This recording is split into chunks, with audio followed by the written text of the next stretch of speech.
ቆይ ይሄን ያህል ምን አድርጎ ነው? ምን ያደርገኛል አለሽ ነው? በእርግጥ ልጁ ሰሞኑን ልባው ልቆማል። እንዴት እንዴ? የማስቀምጠውን ገንዘብ ሁላ እኮ አነፍንፎ ነው የሚያገኘው። እንዴት በጣም ሊብነት አብዝቷል። ግን ታውቀዋል? እኔማ ገንዘብ የት ማስቀመጥ እንዳለብኝ ሁላ ግራ እየገባኝ ነው። ይሄ እኮ በጣም ቀላል ነገር ነው። የምትደብቂውን ገንዘብ ሁሉ ከደበቅሽበት አነፍንፎ የሚያገኝ ከሆነ የሚማርበት ደብተር ውስጥ አስገብተሽ እዛው ቦርሳ ውስጥ መክተት። በቃ የፈለገ ነገር ቢሆን አያገኘው። አንተ አሪፍ ሐሳብ ነው። አሪፍ ዘዴ ይመስላል። እንደዛ ካላረኩትም አልችለውም። እንደው በሱ ምክንያት እኮ ጻጉሬ ራሱ ነጭ እየሆነ ነው። አየሽ ልጁ ባንቺ ነው የወጣው ያልኩት እኮ በምክንያት ነው።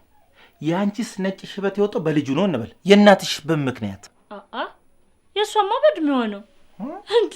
እኔ እኮ ገና አንድ ፍሬ ልጅ ነኝ። ራስኸኝ እንዴ? አንድ ፍሬ አንድ ጥሬ እና ስነ ስርዓት ስንጋባ እንዴት እንደነበርኩ አልረሳሁማ። ወይኔ ባይዘው በእናትሽ ስትል ትዝ አለኝ።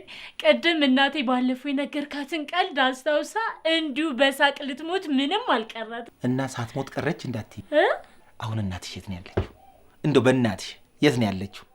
እስከ ዛሬ ከነገርኳት ቀልድ የበለጠ እሷን በሳቅ ድፍት የሚያደርጋት ቀልድ አለ። ይተረከ